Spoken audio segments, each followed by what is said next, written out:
A new tax regime is upon Nigeria, effective January 1st, 2026, as President Bola Ahmed Tinubu has assented to the 4 tax reform bills passed by the National Assembly. The administration said this was necessary because existing tax laws are outdated and disproportionately impact the poor. Arise business correspondent Rotus Udiri sent this summary of the highlights of the new act.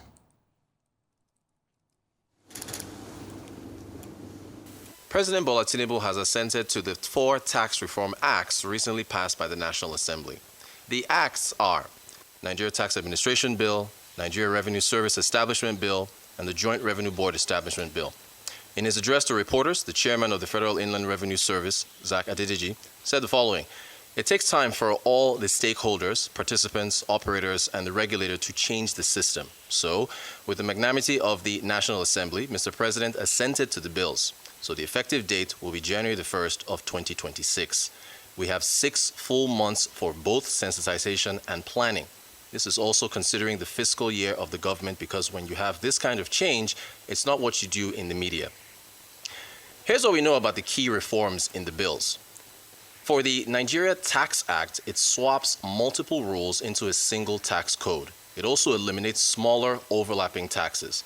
For reforms in the Tax Administration Act, common rules are now set for tax collection, and that's across federal, state, and local governments. For the reforms in the Revenue Service Act, the Federal Inland Revenue Service has now been replaced with a new body, the Nigeria Revenue Service, the NRS. As for the reforms in the Joint Revenue Board Act, it creates a tax ombudsman and a new tax tribunal to resolve disputes. So what are the intended benefits for these reforms?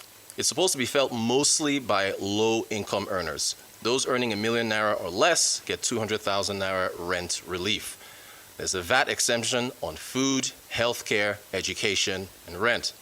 SMEs who earn below 50 million naira in turnover per year are exempted from company income tax. And for larger companies, the company income tax of 30% is supposed to be gradually reduced to 25% over a number of years. By making the tax code easier to digest, the Tinubu administration hopes it can increase tax compliance and raise the nation's tax-to-GDP ratio, currently just over 10%, to 18% by 2026. All eyes on fiscal year 2026. For Arise News, Rotus Udiri. The Afreximbank 2025 annual meetings in Nigeria's federal capital territory, Abuja, promised deals and delivered yesterday. In a signing ceremony that featured the Afreximbank's Executive Vice President of Intra-Africa Trade and Development Bank, Kayano Awani, 3 companies signed agreements to fund their operations: Kenya's Med Aditus Pharmaceuticals Incorporated, Zimbabwe's Intensive Energy Users Group, and Nigeria's Proton Energy Limited. The executives of all 3 firms spoke to Arise News. Yes. Well, I'm chairman of a group of about 100 companies, large companies in Zimbabwe, who are big energy users. And 2 years ago, we were asked by the president if we could help with power supplies. So we formed 3 companies. One is generating, and that's what we were signing here today, because Afreximbank is backing us on a big generation plant, one of the biggest in Africa. And we trade power and we transmit power. And we provide our members with continuous high-quality power at a decent price. Proton Energy is developing a 500-megawatt gas-fired power plant in Nigeria, specifically in Sapele in Delta State. It's gas-fired, so it's environmentally friendly. In the first phase, we are going to put 150 megawatts on the grid. This project will help obviate the power challenges in Nigeria. Because of its location, a lot of the transmission grid issues you have are going to be reduced. And in the construction phase, we are going to add close to 10,000 jobs and bring in FDI over $250 million. So Afrexim has just helped us with what is called the preparation fund to take the project to financial close and start. It's a $4 million facility, which will now lead into the senior debt facility of over $200 million. So it's a very important step. We've been working with them for a few years. It's a delight to get to this stage. So Med Editors is a group of companies.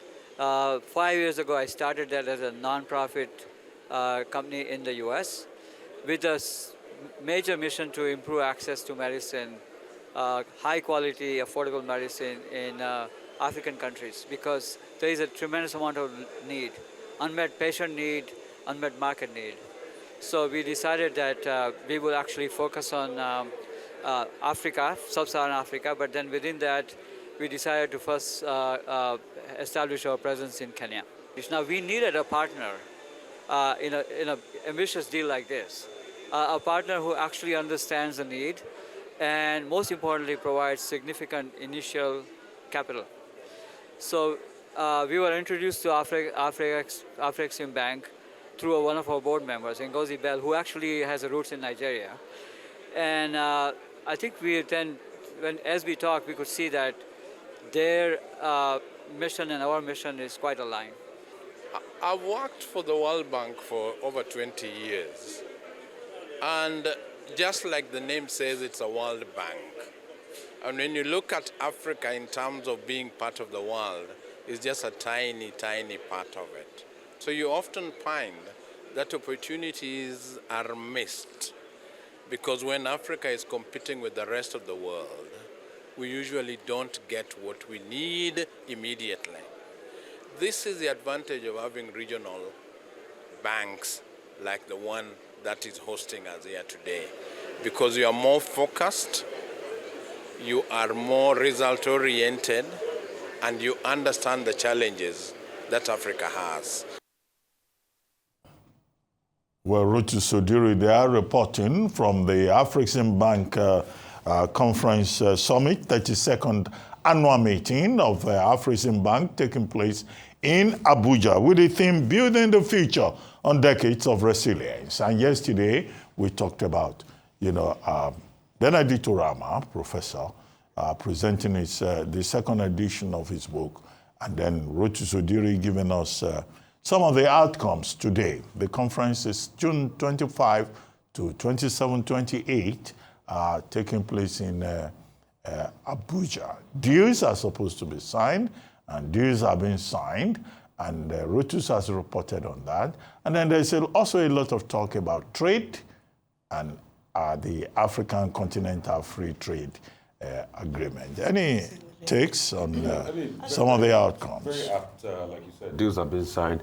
The good thing about conferences like this is that we can have African partners interface, and sign deals, and also look forward, to the prospect of development of the continent. Yesterday, there was a lot of conversation had around, job-starting economies on the African continent, and the fact that when you look at it, Africa is still a tall way away, There's been a lot of things that have happened to the African continent. Take, for instance, devaluation has really impacted, capital ascendancy in Nigeria, for instance.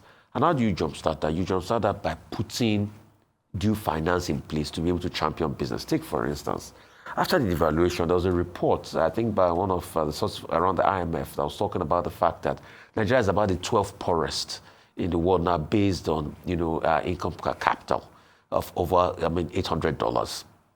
What that also means is that purchasing power is greatly stifled. So even when you sign all these big deals, you need the purchasing power to be able to buy it. And that's the conundrum of Africa. How can Africa scale? That's why Africa, with a population of about over 1 billion, trade and capital expenses are just about 3 trillion. You want to compare it to the West, continents like Europe or America, where one company can have that level of market cap because obviously you have a bigger market. But some things they have done to be able to jumpstart that ecosystem, things like PAPs, currency swaps and things like that, how you're able to exchange from one currency to another, those things have really been a problem on the African continent. And Afrexim Bank has been working greatly as regards that. Also, a lot of potential with infrastructure, which is another key area, how we can jumpstart the economy of the African continent. So there are lots of things in this summit that and I think it's even ending today, like you said. But I think we'll also be able to take the gains from it as we go on. Except that there's enough ground for skepticism about the Pan-African payment settlement system. Yes. Didn't we talk about a West African Monetary Union? it never went off the ground. You know, the challenge is about Africa looking inwards, cooperation, collaboration, you know, within Africa. What was called in the Kampala document, the 3 calabashes of collaboration. But African leaders are the problem. Leadership remains the major problem. Summits can come up with ideas, but if there's no quality leadership and political will at the level of African leadership, this continent cannot achieve its goals and objectives. Absolutely. And former President Obasanjo gave an apt talk on that topic yesterday, titled African Renaissance in an Era of Turbulence. Are the lions still on the move? And as we've highlighted today, I think that's the question. He referred to lions and cubs. As African nations, are we still lions? Have we gone back to being cubs? How do we work together to further our economic prosperity?